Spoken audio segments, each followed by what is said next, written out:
Mes frères et sœurs dans le Seigneur, la paix et la grâce de Dieu vous soient données. Je vous salue tous dans le nom de Jésus. Aujourd'hui, nous allons partager un sujet ensemble. C'est que on peut dire quel type de personnes qui devraient offrir le sacrifice à l'Éternel. On peut dire que la parole de Dieu nous a montré clairement quel type de personnes qui devraient offrir le sacrifice à l'Éternel. La personne qui devrait offrir le sacrifice à l'Éternel, c'est une personne sans défaut, telle que l'offrande lui-même n'a pas de défaut. Et la parole de Dieu nous montre comme aspect visuel exercer une forte influence sur l'esprit des hommes. La présence d'une impureté ou de malformation ne devrait pas être répétée dans l'offrande que nous allons offrir à l'Éternel. Ça me fait savoir que l'offrande que nous allons offrir à Dieu, il faut que cette offrande-là ait une grande importance. Nous ne devons pas offrir n'importe quoi à l'Éternel. Il faut offrir des choses de valeur à l'Éternel. Il faut que cette offrande que nous offrons est une offrande qui vraiment n'a pas de défaut. Que Dieu puisse prendre plaisir dedans. Souvenez-vous d'offrande d'Abel et de Caïn. L'Éternel a agréé l'offrande d'Abel, non pas celui de Caïn, mes bien-aimés, vous le savez bien. Et Dieu nous a fait grâce que nous sommes des sacrificateurs, nous devons offrir notre offrande nous-mêmes à l'Éternel. Et vous savez, dans le temps ancien, pour être sacrificateur, pour offrir l'offrande à l'Éternel, il faut que vous sortez dans la famille de Lévi, dans la famille d'Aaron. C'est ces gens de personnes-là qui devaient offrir le sacrifice une fois de l'année à l'Éternel. Même le sacrificateur là, il faut qu'il offre un sacrifice, il devrait être offert un sacrifice à l'Éternel lui-même avant de rentrer dans le lieu très saint, encore où s'il avait un péché qui n'était pas pardonné, qu'il devait offrir ce sacrifice-là avant de rentrer pour offrir pour nous-mêmes. Et Dieu nous a fait grâce, mes bien-aimés, chacun de nous est un sacrificateur. Mais quel type de personne que la Bible nous a expliqué qui pourrait rentrer? C'est une personne sans défaut. Mais je vais lire la parole de Dieu dans Lévitique chapitre 21 et à partir de verset 16 jusqu'à verset 24 nous a expliqué, il faut que la personne n'ait pas boité, n'ait pas péclu des pieds, il faut qu'il n'avait pas un œil, il faut que la personne ne soit pas aveugle. Il y a plein de choses, mes bien-aimés. Restez avec moi, je vais lire ces passages dans Lévitique chapitre 21 à partir de verset 16, vous le comprendrez mieux que moi-même. J'ai lu la parole de Dieu. L'Éternel parla à Moïse et dit, parle à Aaron et dit, tout homme de la race et parmi tes descendants qui aura un défaut corporel ne s'approchera point pour offrir l'aliment de son Dieu. Tout homme qui aura un défaut corporel ne pourra s'approcher. Un homme aveugle, boité, ayant le nez canus ou un membre allongé, un homme ayant une fracture au pied ou à la main, un homme bossu ou grêle, ayant une tache à l'œil, la gale, une dartre ou les testicules écrasés, tout homme de la race du sacrificateur Aaron qui aura un défaut corporel ne s'approchera point pour offrir à l'Éternel des sacrifices consumés par le feu. Il a un défaut corporel, il ne s'approchera point pour offrir l'aliment de son Dieu. Il pourra manger l'aliment, écoutez bien mes bien-aimés, il ne devait pas être présenté pour offrir le sacrifice. Oh, notre Dieu est un Dieu de miséricorde. Il pourra manger l'aliment de son Dieu, des choses très saintes et des choses saintes. Merci Seigneur. Mais il n'ira point vers le voile et il ne s'approchera point de l'autel car il aura un défaut corporel. Il ne profanera point mes sanctuaires car je suis l'Éternel. Mes bien-aimés, sur la loi de Moïse, où on a l'habitude d'offrir des sacrifices à l'Éternel, si vous avez un défaut corporel, vous ne pouvez pas présenter dans le lieu très saint pour offrir le sacrifice à Dieu. Vous ne devez pas présenter devant le voile du temple pour offrir des sacrifices à Dieu. Mais maintenant, sous la grâce avec Jésus-Christ, Dieu nous a fait grâce, mes bien-aimés, malgré nos états, malgré nos péchés, malgré tous nos défauts. Dieu nous a fait grâce que chacun de nous est un sacrificateur. Nous pouvons rentrer à tout moment pour offrir des sacrifices à Dieu. Peut-être dans le temps ancien, mes bien-aimés, Dieu a pointé le doigt sur la personne qui a des taches dans l'œil, qui a des mains coupées, qui a des pieds coupés, ou qui a un testicule écrasé, tout ça. Mais aujourd'hui, si nous regardons sur la grâce de Dieu, si nous regardons à l'intérieur de nous, qu'est-ce qui ne va pas? Est-ce qu'en approchant devant Dieu pour prier, j'ai pas d'orgueil qui a un handicap, j'ai pas de rancune qui a un handicap, j'ai pas la colère qui a un handicap, j'ai pas vraiment l'égoïsme qui a un handicap, j'ai pas vraiment toutes sortes de l'envie qui a un handicap, les envies négatives qui a un handicap de ma vie. Est-ce que j'ai pas tout ça à l'intérieur de moi? Est-ce que j'ai pas la jalousie qui a un handicap qui nous empêche de voir la gloire de Dieu dans notre vie, mes bien-aimés? Sous la grâce, sous la loi de Moïse, c'était visible. Mais maintenant, nous regardons à l'intérieur de nous. Je ne sais pas pour vous. Moi, je prie Dieu de me faire grâce, de briser tous ceux que je viens de citer là, qui sont dans ma vie, qui m'empêchent de voir la gloire de Dieu, qui c'était colérique, qui c'était excitation, peu importe, mes bien-aimés.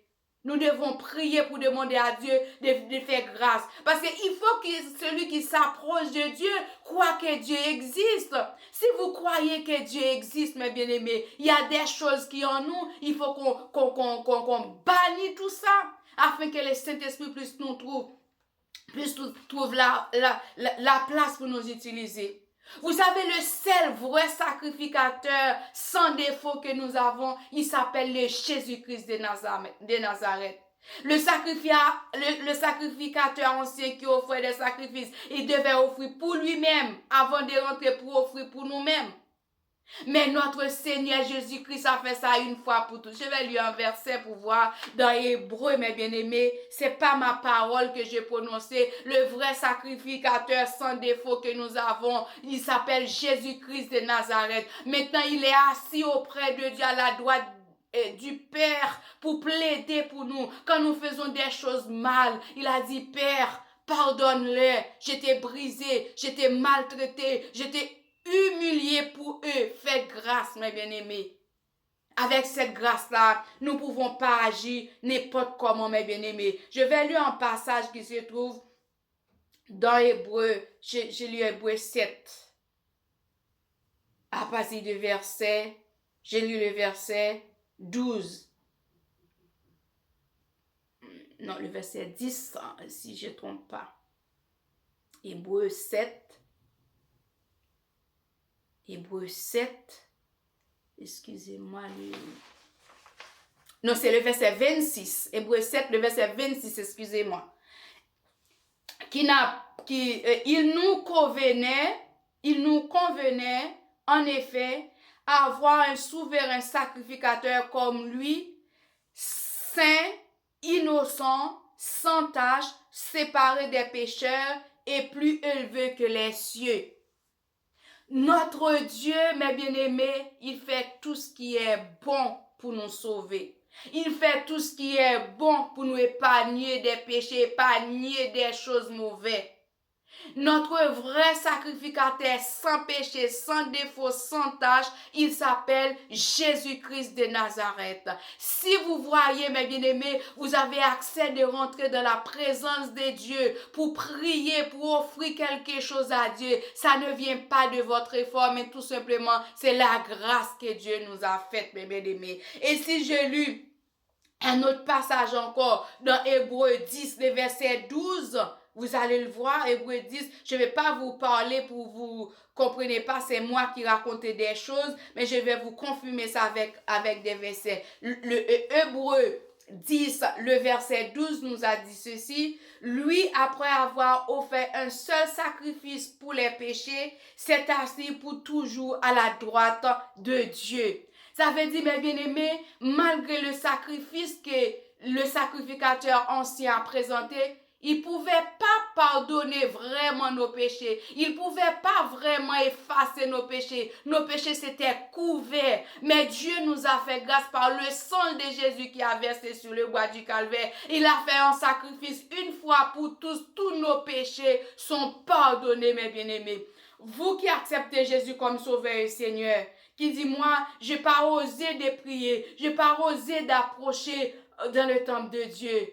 Acte 17, verset 30 nous dit, Dieu sans tenir compte des temps d'ignorance, annonce à tous les hommes en tous les qui à se repentir. Vos péchés anciens est derrière vous. Avancez avec Dieu. Quand vous acceptez Jésus, Jésus vous a tout pardonné, tout effacé. Ne continuez pas de pécher. Si vous continuez à pécher, Dieu vous pardonnera quand même. Il a toujours la capacité de pardonner, mais vous payera tôt ou tard les conséquences de ces péchés-là, mes bien-aimés. Moi et vous, nous avons vraiment la possibilité de servir Dieu de tous nos cœurs, de toutes nos forces, de toutes nos pensées, parce qu'il nous a fait du bien. Il a enlevé les vêtements péchés, les vêtements sales qui étaient sur nos dos. Il nous rend justes. Il nous fait grâce que nous sommes un sacrificateur. Vous n'avez pas besoin d'un prêtre. Vous n'avez pas besoin d'un autre sacrificateur. Vous n'avez pas besoin de quelqu'un d'autre pour vous aider à approcher de la présence de Dieu. Vous-même, fléchissez-vous vos genoux, même si c'était à la maison, dans votre chambre, partout où vous êtes, vous avez l'accès de rentrer dans ces lieux-là, mes bien-aimés. N'est-ce pas merveilleux? Oh, notre Dieu, il est fidèle. Maintenant, puisque Dieu nous a fait grâce, nous sommes un sacrificateur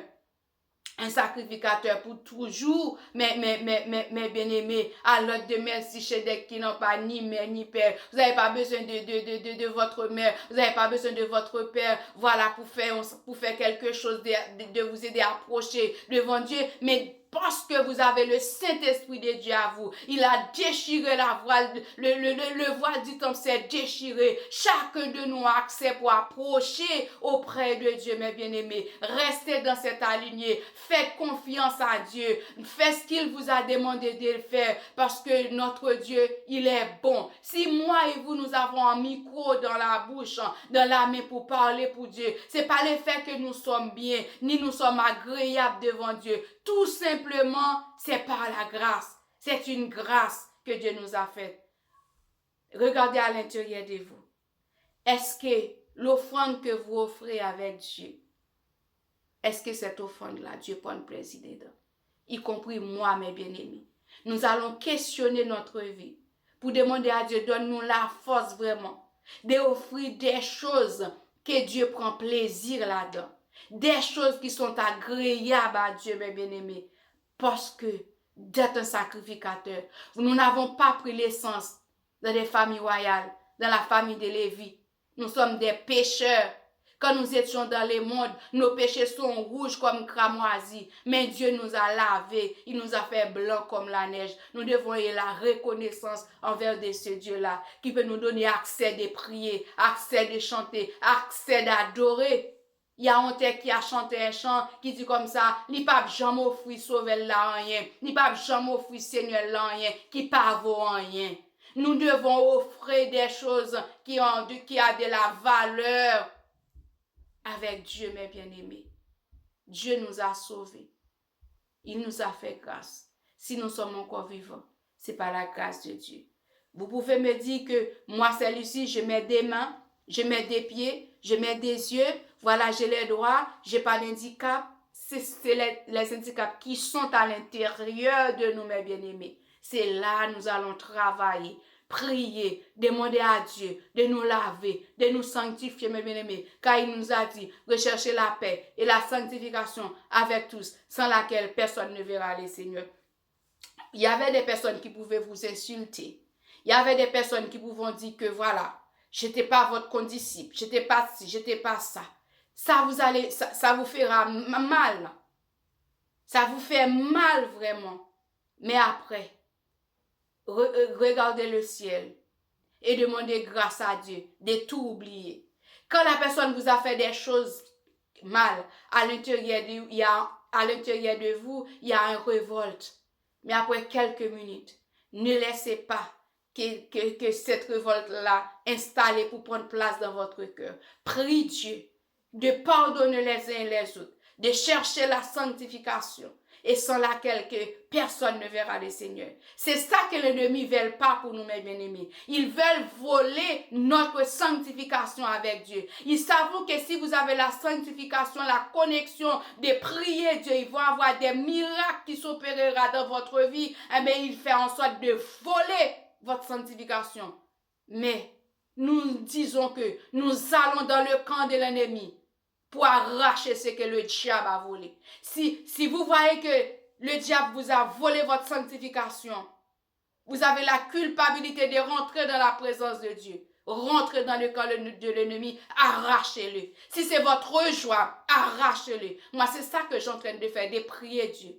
Que Dieu puisse arracher ma joie, que Dieu puisse arracher ma paix, que Dieu puisse arracher ma sanctification afin que je vais rester connecté avec Dieu. Mes frères et sœurs qui me regardent en ce moment, dis à vous-même l'évangile ou la mort. Si vous qui acceptez Jésus comme sauveur et Seigneur, il n'y a rien de bon dans le monde. S'il y avait quelque chose de bon, ce n'est pas vous qui va le trouver. C'était votre père, c'était votre mère qui allait le trouver. Alors dis le monde, il n'y a rien qui est de bon dans vous. Je vous laisse derrière moi avec tout votre train. Tout votre truc, la méchanceté, moi j'avance, c'est l'évangile ou la mort, l'évangile ou la mort, l'évangile ou la mort. Que l'on vive ou que l'on meure, comptez sur lui, tout est là. Que l'on vive ou que l'on meure, comptez sur Jésus, car tout est là. C'était tout pour aujourd'hui. Je vous dis bon courage, que Dieu vous fortifie. Nous disons à la prochaine pour une nouvelle vidéo. Et je prenais quelques minutes pour vous remercier. Mes frères et sœurs, je vous remercie infiniment. Tous qui sont abonnés avec la chaîne La Parole Vivante, je vous remercie. Que Dieu vous bénisse plus davantage. Que la pluie de l'avant et de l'arrière-saison arrosez votre vie, votre entourage, vos familles, vos enfants, tout ce que vous touchez, que soit béni au nom de Jésus. Parce que quand vous êtes abonné, vous écoutez la vidéo, vous abonnez, ça me donne encouragement de continuer de travailler. Je vous remercie infiniment. Et vous qui n'êtes pas encore abonné, je vous invite à rentrer dans la famille La Parole Vivante, abonnez, commentez, partagez, likez. Et vous qui dites que je ne sais pas comment abonner, vous cliquez sur s'abonner. Après, vous allez voir un petit cloche qui apparaît. Vous retirez sur personnalité, vous mettez sur tout. À chaque fois, je mets en vidéo en ligne et vous allez recevoir une notification de la part de YouTube. Et puis voilà, vous regardez, vous dites, ah, La Parole Vivante a mis quelque chose. C'était tout pour aujourd'hui. Je vous remercie infiniment. Que Dieu vous bénisse. À la prochaine. Au revoir.